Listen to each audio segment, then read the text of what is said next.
నమస్తే, welcome to Leo. Office of Nara Lokesh ఒక్క tweet పడితే చాలు శరవేగంగా స్పందించేస్తున్నారు. అయితే గతంలో మనం చూసాం, వైఎస్ జగన్మోహన్ రెడ్డి కులం చూడడం, మతం చూడడం, ప్రాంతం చూడడం, పార్టీ చూడడం అంటూ ఆయన ఏం చేశాడనేది. అయితే ఇప్పుడు నారా లోకేష్ ఆఫీస్ ఆఫ్ నారా లోకేష్ అంటూ ట్వీట్లో వచ్చినటువంటి ఒక వాటిపైన ఎలా స్పందించాడనేది. అయితే ఇప్పుడు చాలా వైరల్గా మారుతున్నటువంటిది ఏంటి అంటే, ధనలక్ష్మి గారికి చేసినటువంటి హెల్ప్. అది వైఎస్ జగన్ ట్రెండ్స్ నుంచి వచ్చినటువంటి ఒక ట్వీట్కి స్పందిస్తూ శరవేగంగా దానికి ఒక కంక్లూజన్ చూపించేసినటువంటి పరిస్థితి. అయితే మనతో పాటు ఇంకా మిగతా వివరాలు తెలియజేస్తానికి మనతో పాటు సీనియర్ జర్నలిస్ట్ డివి శ్రీనివాస్ గారు ఉన్నారు. వారిని అడిగి తెలుసుకుందాం. సార్ నమస్తే. నమస్తే. ఆఫీస్ ఆఫ్ ఎల్ఎన్ అని చెప్పేసి అంటుంటారు, ఆఫీస్ ఆఫ్ నారా లోకేష్. మొత్తానికి ఏ చిన్న ట్వీట్ వచ్చినా సరే దాని మీద శ్రద్ధ పెట్టి ఒక టీం అంటూ స్పందించి ఎంత వేగంగా, అంటే గతంలో చూసాం మనం, వీరేంద్ర గల్ఫ్ నుంచి తీసుకురావడం కావచ్చు, చాలా ప్రమీల కావచ్చు, ఇలాంటి చాలా వరకు మనం చూస్తూ వస్తున్నాం. మొత్తానికి ఎలా స్పందిస్తున్నాడు ఏంటి నారా లోకేష్ గారిలో ఇంతటి వేగాన్ని ఎలా చూడాలి అంటే ఏం చెప్తారు? అంటే ప్రార్థించే పెదవుల కన్నా సేవలు అందించే చేతులు మిన్న అని మదర్ తెరిసా అంటారు. ఇప్పుడు వాళ్ళ తాత ఎన్టీఆర్ ఆయనే చెప్పారు కదా, సమాజమే దేవాలయం, ప్రజలే దేవుళ్ళు. అంటే సర్వీస్ యాటిట్యూడ్ అనేది, సేవా దృక్పథం అనేది ఇవాళ మన బ్లడ్లో, ఏది తను పుట్టిన ఆ కుటుంబంలో. ఇప్పుడు ఎన్టీఆర్ మనం చూసాం, ఏది ఆయన యొక్క యాటిట్యూడ్, ఆయన అటు కళాకారుడుగా అతను కళలకే కాదు సమాజానికి కూడా బాధ్యత వహించాలనేవాడు. ఆయనే జోలి బట్టి విరాళాలు సేకరించి తను భూరి విరాళాలు ఇవ్వడమే కాకుండా ఇవాళ ఎన్టీఆర్ పేరు మీద నీకు ఢిల్లీలో కేంద్ర ప్రభుత్వంలో ఎన్టీఆర్ పోలీస్ ఫండ్ అని ఉంటుంది. అంటే రక్షణ నిధికి విరాళం ఇచ్చారు, ఆయన పేరు మీదే ఉంటుంది ఆ ఫండ్ అన్నమాట. ఇప్పుడు దివిసీమ తుఫాను కానీ, రాయలసీమ క్షామ బాధితులకు కానీ అసలు ఎన్టీ రామారావు అంటే ఇదేంటి, నీకున్న దాంట్లో కొంత త్యాగం చేయాలి, లేదు నీ తోటి వారితో నువ్వు సేవలు ఇచ్చేటట్టుగా నువ్వు స్ఫూర్తినివ్వాలి. అది కదా ఇప్పుడు ఇన్స్పిరేషన్. ఇప్పుడు నారా లోకేష్ ఇవాళ వాళ్ళ మదర్ నారా భువనేశ్వరి, ముఖ్యమంత్రి చంద్రబాబు అసలు ఎన్టీఆర్ పేరు మీదే ఒక ట్రస్ట్ పెట్టారు, ఎన్టీఆర్ చారిటబుల్ ట్రస్ట్ ద్వారా. ఇవాళ అటు స్కూల్స్ పెట్టి ఉచిత విద్య, ఎన్టీఆర్ మోడల్ స్కూల్స్, ఇటు బ్లడ్ బ్యాంక్. వాళ్ళ మామ ఎవరు, ఆయన నందమూరి బాలకృష్ణ, అసలు ఆయన క్యాన్సర్ హాస్పిటల్ చైర్మన్గా, ఎన్టీఆర్ బసవతారకం క్యాన్సర్ హాస్పిటల్. అంటే 20 లక్షల మందికి సేవలు అందించారు, వైద్య సేవలు. 20 కోట్ల విలువైన మందులు ఉచితంగా పంపిణీ చేశారు, 20,000 మెడికల్ క్యాంపులు పెట్టారు. అసలు అదేంటంటే ఒక స్వచ్ఛంద సంస్థ ఎన్టీఆర్ చారిటబుల్ ట్రస్ట్ ద్వారా ఇప్పుడు ఎన్టీఆర్ సుజల స్రవంతను అనేక గ్రామాల్లో ఈ వాటర్ ప్లాంట్స్ అన్నమాట. నీకు ఇప్పుడు ఇవాళ 2 తెలుగు రాష్ట్రాల్లో కూడా ఎక్కడ ఎవరికి ఆపద వచ్చినా ఆదుకునే విధానం. ఇప్పుడు ఇవాళ లోకేష్ మంత్రిగా మనం చూసాం, ఈ 5-6 నెలల్లోనే గల్ఫ్లో ఎవరు ఎక్కడ చిక్కుబడి ఒక సెల్ఫీ వీడియో వదిలినా, అన్న నేను ఇక్కడ మోసపోయాను, నన్ను ఫలానా గల్ఫ్ ఏజెంట్లు మోసం చేశారు, ఇక్కడ నన్ను హింస పెడుతున్నారు, ఎవరెవరో పెట్టారు. మొన్న ఎవరో చింతపర్తి శివ కువైట్లో ఇరుక్కుపోయాడు, ఆ వాల్మీకిపురం అంట అన్నమయ్య జిల్లా. సెల్ఫీ వీడియో చూడగానే లోకేష్ను ఉద్దేశించి అతన్ని మరి వెంటనే అడ్రస్ చేయటము, అక్కడ ఉన్నటువంటి ఎన్ఆర్ఐస్ని మొబైల్ చేయటము, అతన్ని సురక్షితంగా మళ్ళీ గ్రామానికి తీసుకురావడం. ఆ కొత్తపల్లి ప్రియాంక అంట ఓమన్లో, అమ్మాయిది రఘునాథపురం ఎక్కడో ఈ రాజానగరం మండలం ఏదో. అంటే ఇవాళ చిగురుపాటి బేబీ అంట మస్కట్లో, భీమవరం అమ్మాయి అక్కడ చిక్కుకుపోయినటువంటి పరిస్థితులు, వంట కోసం తీసుకువెళ్ళటం, వాళ్ళ చేత నానా ఇబ్బందులు పెట్టడం, హింసించటం, అసలు వాళ్ళకి ఆ పాస్పోర్టులు లాక్కోవడం. ఇవాళ గల్ఫ్లో మనం చూసాం ఏ విధంగా మోసపోతున్నారో. అదేంటి, తన కుటుంబం ఇక్కడ సాకలేక ఇక్కడున్న బిడ్డలను చదివించడం కోసం ఎక్కడేదో వచ్చేటువంటి సంపాదన ఇక్కడ పంపుదామన్న గంపెడాశతో గల్ఫ్ వెళ్ళి, ఒమన్ వెళ్ళి, కువైట్ వెళ్ళి ఇవాళ వాళ్ళందరి పాలిట లోకేష్ ఇవాళ ఏంటి ఒక అండగా మారాడు. అసలు వరుస పెట్టి నువ్వు సెల్ఫీ వీడియోలు వస్తుంటే మనమే అనుకున్నాం ఇదేంట్రా నాయన ఇట్లా అసలు ఇది ఒక పెద్ద వెల్లువెత్తేటట్టుగా ఉందని. అంటే ఇప్పుడు ఆఫీస్ ఆఫ్ నారా లోకేష్కి ఒక చిన్న ట్వీట్ పెట్టినా ఒక చిన్న మెయిల్ పెట్టినా ఇది స్పందన అనేది వసుదా నీలో ఉండాలి.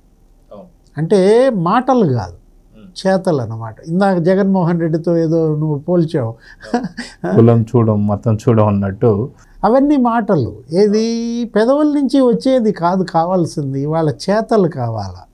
ఇప్పుడు సేవలు అందించే చేతులు మిన్నా అని మదర్ తెరిసా అన్నది అందుకనమాట. ఇప్పుడు పెదవులు దేవుంది నువ్వు ప్రార్థించినా నీ మనసులో లేదనుకో అది దేవుడికి కనెక్ట్ అవ్వదు, మనసులో ఉండాలి. ఇక్కడ మనం ఏంటంటే ఎవరో ఖతార్లో ఇరుక్కుపోయింది ఆ కేతిరెడ్డి దాలమ్మ, తన కష్టాన్ని చెప్పుకుంది. అంటే ఇవాళ అధికారం చేతుల్లో ఉందని లేకపోతే మీకు అన్నీ ఉండొచ్చు, అది ఎలా వినియోగిస్తున్నాం అనేది ముఖ్యం. ఇప్పుడు సంపదకి ఏముంది, వేల కోట్ల సంపద అందరికీ ఉన్నది కదా. ఇవాళ రతన్ టాటాని మరి ఎందుకు అంతగా గొప్పగా నివాళులు అర్పించారు? భారత పారిశ్రామికవేత్త దిగ్గజం ఆయన చనిపోతే మొత్తం దేశమంతా కదిలిపోయిందే. అసలు అందరూ వేడినోళ్ళ ఆయన అది చేశాడు ఇది చేశాడు అని చెప్పి. అంటే కార్పొరేట్ సోషల్ రెస్పాన్సిబిలిటీ సిఎస్ఆర్ అన్నారు దీన్నే. కార్పొరేట్ సోషల్ రెస్పాన్సిబిలిటీ అంటే సోషల్ రెస్పాన్సిబిలిటీ అంటే సామాజిక బాధ్యత. ఎన్టీఆర్ చెప్పింది అదే. మానవ సేవే మాధవ సేవ అని కూడా మనం చిన్నప్పుడు చదువుకునే వాళ్ళం కదా, తరగతి గదుల మీద రాసి ఉంటుంది. మానవ సేవే మాధవ సేవని ఎన్టీఆర్ కొత్తగా చెప్పాడు. ఏమన్నాడు? సమాజమే దేవాలయం, ప్రజలే దేవుడు. అంటే సమాజ సేవ చేస్తే ఇంకా నువ్వు దేవుడి సేవ చేసినట్టే, ప్రజల సేవ చేస్తే దేవుడి సేవ చేసినట్టే. బాధితులకి వాళ్ళ నువ్వు అండగా ఉండటం ద్వారా ఎవరో వీరేందర్ అంట కుర్రాడు, అతను కూడా ఇట్లాగే గల్ఫ్లో చిక్కుకుపోతే వెంటనే స్పందించటం, ఆలూరి సీతారామ లేకపోతే ప్రణీల, అసలు ఆవిడ మరీ డిఫరెంట్ స్టోరీ. ఇప్పుడు ఒక చిన్న ట్వీట్ చేస్తే వెంటనే స్పందించటం అన్నమాట. ఇక్కడ తన లేదు పరా లేదు, ఎందుకంటే బాధితులు వాళ్ళు. ఇప్పుడు బాధితుల్లో నువ్వు కులం చూస్తావా, మతం చూస్తావా, పార్టీ చూస్తావా? నిన్ను అడిగారు కాపాడమని, నువ్వు కాపాడే స్థాయిలో నువ్వు ఉన్నప్పుడు కాపాడాలి కదా, కక్ష సాధిస్తారా? కానీ ఒకటి ఇదంతా ఒక ఎత్తు అయితే అక్కడ వైఎస్ జగన్కి సొంత చెల్లి షర్మిల దగ్గర నుంచి కూడా షర్మిల ఇబ్బంది పడుతుందని చెప్తుంది.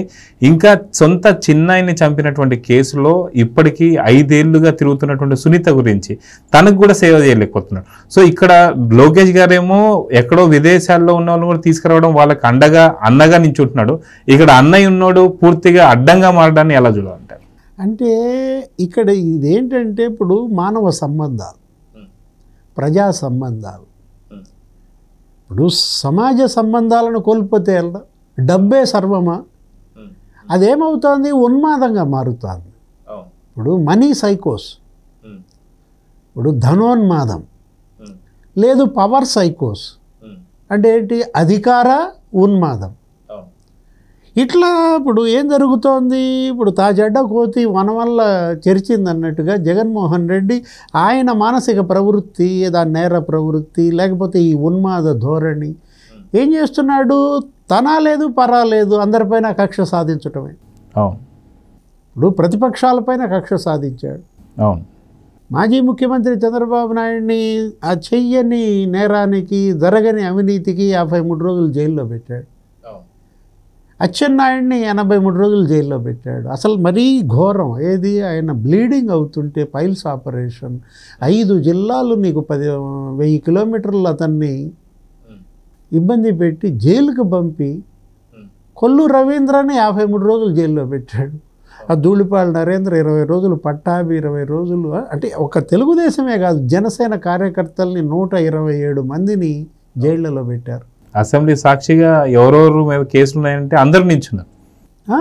ఏది మొన్న ముఖ్యమంత్రి చంద్రబాబు నన్ను 53 రోజులు జైల్లో పెట్టారు, నా మీద 23 కేసులు ఉన్నాయి, మీలో ఎంతమంది అసలు కేసులు లేనాళ్ళు లేచి నుంచోండి అంటే, కేసులు లేనాళ్ళు కూర్చోండి, కేసులు ఉన్నాళ్ళు లేచి నుంచోండి అంటే 5-6 కూర్చున్నారు, 170 మంది లేచి నుంచున్నారు.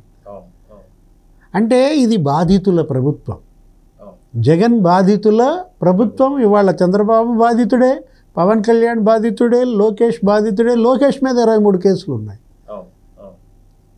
ఇవాళ జగన్ వల్ల బాధితుడు లేని కుటుంబం లేదు. ప్రతి కులము జగన్ బాధిత కులమే. ఆయన సొంత కులంలో కూడా బాధితులే కదా. ఇప్పుడు ఆ సామాజిక వర్గానికి కూడా జగన్ వరగబెట్టిందేమీ లేదు అసలు. ఎందుకు అక్కడ సొంత కుటుంబమే జగన్ బాధిత సభ్యులు కదా. తల్లి బాధితురాలు విజయమ్మ, చెల్లెళ్ళు ఇప్పుడు మీరు అన్నది ఏది షర్మిల, తర్వాత సునీత. అంటే జగన్ ఇక దేన్ని నమ్ముకోలేదన్నమాట. ఒకదాన్ని ఏంటి, డబ్బు అధికారం, ఇవి రెండే జగన్కి 2 కళ్ళు. అంటే ఇక చూస్తే డబ్బు కళ్ళతో చూస్తాడు, లేకపోతే అధికారం కళ్ళతో చూస్తాడు తప్ప. అంటే కక్ష సాధించాలనుకుంటే ఇప్పుడు వచ్చింది రిక్వెస్ట్ లోకేష్కి ఎవరి నుంచి వచ్చింది, వైఎస్ జగన్ ట్రెండ్స్ అని చెప్పి జగన్ హార్డ్ కోర్ ఫ్యాన్స్ సంబంధించింది అనమాట. కానీ అది చూడలేదు. అట్లా జగన్ నుంచి వచ్చింది. ఇది వైఎస్ఆర్ కాంగ్రెస్ పార్టీ సంబంధించి సానుభూతి పనులను కూడా చూడకుండా ధనలక్ష్మి. ఇప్పుడు ఇక్కడ బాధల్లో ఉన్న వాళ్ళకి ఇంకా నీకు అది కులంతో సంబంధం ఏంటి, పార్టీతో సంబంధం ఏంటి? బాధితులుగా ప్రతి ఒక్కళ్ళకి అండగా ఉండాల్సిన బాధ్యత ప్రభుత్వం పైన ఉంది. అది మానవ ధర్మం, అది ప్రభుత్వ కర్తవ్యం. ఇప్పుడు ఇవాళ ఏంటంటే లోకేష్ తనకు వచ్చినటువంటి పదవిని, తను ఇచ్చినటువంటి అధికారాన్ని ఎలా సద్వినియోగం చేస్తున్నాడు, జగన్ ఎలా దుర్వినియోగం చేశాడు. అది కక్షపూరిత పాలన. ఇది సేవా దృక్పథంతో కూడిన పాలన. అంటే సర్వీసు, ఇక్కడ వెంజన్స్. ఈ రెండు ఏంటంటే బొమ్మ బొరుస. ఏది ఇప్పుడు నీకు ఎలా ఉండాలి, ఎలా ఎదగాలి లోకేష్, ఎలా ఉండకూడదు జగన్మోహన్ రెడ్డి. ఇప్పుడు నిన్న శాసన మండలిలో ఒకటే మాట అన్నాడు, ఏమని, నా తల్లిని అవమానిస్తే కూర్చోవాలా అని అడిగాడు. ఫైర్ అయ్యాడు. బొత్స సత్యనారాయణ వైసీపీ ఎమ్మెల్సీల మీద మాట్లాడుతూ లోకేష్ అసలు మామూలుగా అసలు నిప్పులు గక్కాడు. అంటే తల్లిని అవమానిస్తే సహించలేని కొడుగ్గా లోకేష్.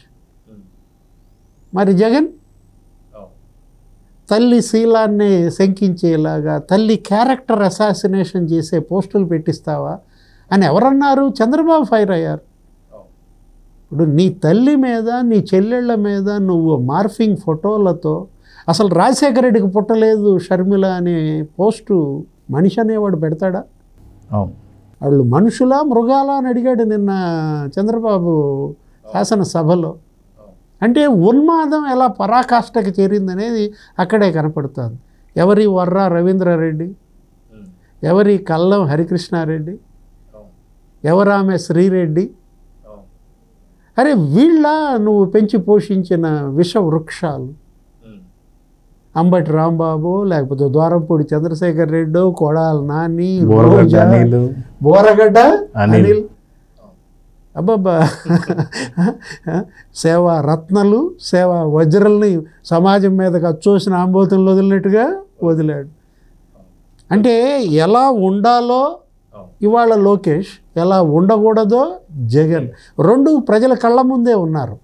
నీకు మంచి ఉంది, చెడు ఉందన్నమాట.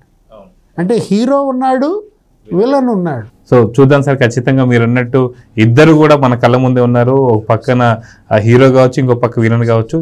సో చూద్దాం సార్ ఏం జరగబోతుంది. నమస్తే. Please subscribe to Leo news for more videos.